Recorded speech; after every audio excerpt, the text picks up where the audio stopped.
nit ñi surtout ñu jël seen ay précautions moytu te lu jara moytu la mooy di xuus ci ndox mi surtout ndox moo xam ne bi muy taa fekkoo ko fa. xamoo lan moo fa nekk ngay dawal otoog leneen keroog Pape Makhtar benn waaye mii ñu koy bind d'ailleurs ne c'est important ma ne ko loolu Pape Makhtar waxoon na ma ko que ni même ñuy dawal 4x4.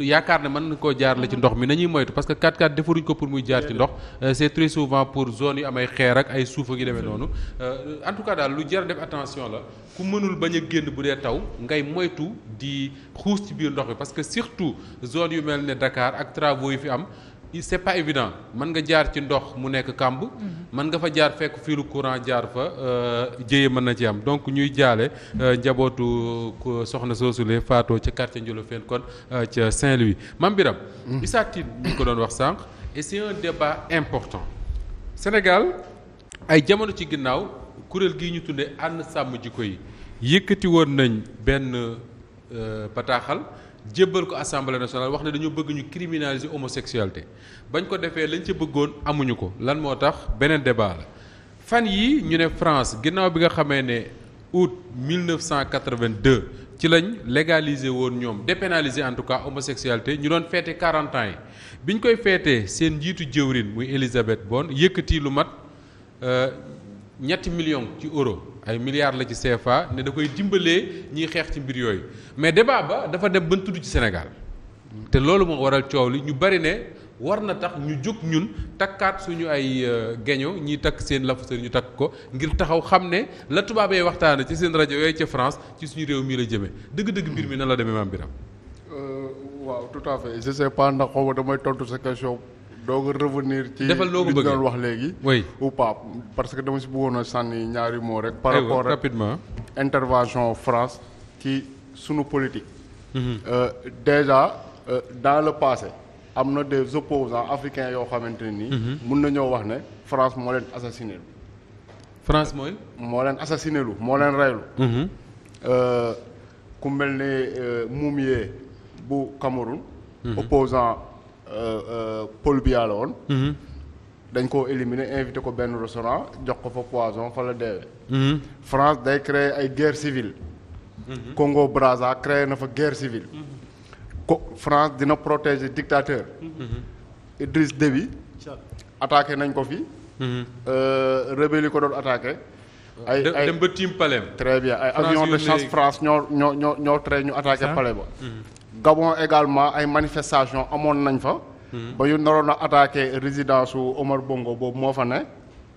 France moo intervenir. Laurent Gbagbo.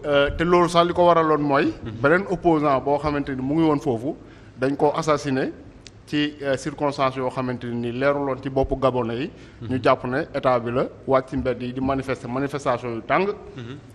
ni intervention France moo tax sottiwul.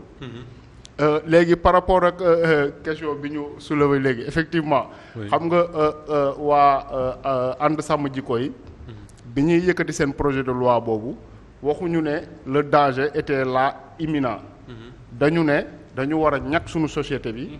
balaa très bien balaa dara très bien. lii nag da koy gën a firndeel. parce que comme nu ko Issa expliqué français yi ñoom. des fois sax da ngay poser wu des questions pour xam ndax ñoom question d'existence moo tax ñuy agir noonu wala ay question de lobbying maanaam ay franc-maçonnerie rek ay homosexualité yeneen yooyu moo tax ñuy agir noonu. li tax ma poser question existence.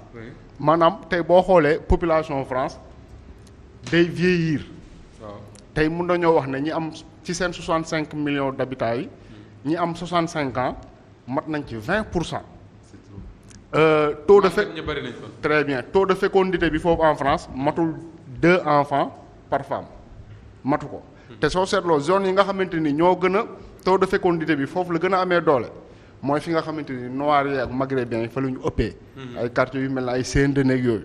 fa la taux de natalité bi ëppee fa la taux de fécondité bi ëppee. léegi nag face à ce vieillissement. De la population. nga xamante ni nit ñi ñu ngi màggat amatul ay xale. quelque part c'est comme si dañuy bëgg loolu tamit yegg ci yeneen dëkk yi. maanaam ñu tolloo ci même niveau. waaw ñëpp yem. xam nga souvent dañu ne France sax bu doon dafa yem tout simplement ci di jël nos ressources. kii mu ñu ngi koy wax léegi mais tey jii nii boo doon compter les entreprises françaises au Sénégal. ëpp nañu 250. donc dañoo téye réellement économie Sénégal. léegi pour loolu mën a am il faut que quelque part ñu toog ci sunu xel yi de sorte que li nga xamante ni am nañu ko. soit du ñu xam valeur am soit dañuy jàpp ne mënuñu koo exploiter tant que ku mel ne France jàpp ci. léegi loolu pour mu mën a nekk pendant depuis la ñuy wax indépendance ba léegi te li la koy gën a firndeel sax mooy pratiquement tous les pays francophones en Afrique. ñoom ñoo gën a ndóol. kenn amu ci pratiquement ta propre monnaie te ñooy bokk nañ ci pays yi gën a ndóol ci àdduna bi. léegi nag français yi ñoom bu ñu nee parce que 40 ans quand même yàggul. 1942 la ñu légaliser la ñu dépénaliser. 82 homosexualité xam nga loolu yàggul. donc mais tey jii nii comme nu nga ko expliqué noonu ñu ngi def une politique boo xamante ne nii ci ñun lay mujjee ji. parce que bu kooku waxee ne dañuy génne des fonds pour financer les organisations LGBT et plus. Ce n'est pas pour que ñuy sensibiliser ñi nekk foofu seen i dëkk. waaw foofu ñor na. très bien comme nu mu ko waxee. ay dëkk yoo xamante ni ay xarit lañu ak France lëkkaloo nañu ak France ñooñu la ñu war a dem sensibiliser leen de sorte que homophobie état dootul amati. homophobie d'état oui. homophobie d'état maanaam li ñuy tuddee homophobie d'état mooy ci textu état dëkk yi. code pénal beeg yooyu. dañuy tere. ngóor jigéen te bokkuñ ci jàpp mën nañ la teg ay daan. comme Sénégal ñoom dañoo jàpp ne ñun homophobie d'état lañ nekk parce que suñu loi dafay teg ay daan. très bien homosexualité te boo seetloo. xam nga le président Macky Sall defoon na fi benn interview ñu laaj ko mu ne état bi amul problème ak góor jigéen ñi. mais la société. mooy. mais ñoom le contraire la ñu jàpp parce que tey jii nii jusqu'à présent. am na des actes contre nature yoo xamante ni bu ñu la si jàppee dañ lay yóbbu daan la kaso. c'est que ànd sàmm jikko yi wax. nekkul nañu dem pénaliser homosexualité. ce n'est pas il n'est mosul nekk loolu. mosuñu wax ne dañu bëgg loi 1965 bi nga xamante ni dafa wax ne ku ñu jàpp ci acte contre nature dañu lay condamner ñu dindi loi bi il n'est pas question de ça. ñoom lu ñu wax dañu ne dañuy dem au-delà de ça. maanaam ñu ne. dañ koy criminaliser comme ni ñu criminaliser viol. comme ni ñu criminaliser vol de bétail comme ni ñu criminaliser trafic de drogue. ñu ne léegi bu dee dañ la si jàpp dootul yemati rek tout simplement ci ay délais yooyu dañ mën nañu teg jusqu'à minimum 10 ans wala 5 ans de prison. léegi ñoom en France bu ñu nee dañu nommer un ambassadeur. parce que quelque part da ngay jàpp ne rek en Afrique francophone. pratiquement France lu mu fiy bëgg a expérimenter. Sénégal gii la koy jaarale ba pare. man nag loolu moom jaaxal pourquoi ñoom seen nommé ambassadeur xalaatuñ kenn kuñ ci tudd ku dul Sénégal. Mais loolu ça a toujours été comme ça. Parce que le Sénégal a tenu. Oui. Contrairement à ça. Parce que le Sénégal a dit non à résister à l'offensive française. Mais après nga ñëw d'accord. allez Mambiro allez. En tout cas sur la question des valeurs. Oui d'accord. non xam nga Sénégal moom. li ñu ko wax dafa yomb. li ko ànd sàmm ji koy wax dafa yomb. boo génnee Sénégal. am na ay lobby yoo xamante ni ñu ngi organiser wu pour góor jigéen ñi gën a am doole au Sénégal. loolu c'est un fait c'est constat. dëgg la léegi ñu ne pour ñu. ñàkk suñu réew mi. maanaam yooyu très bien yooyu ñuy def du fi yegg si.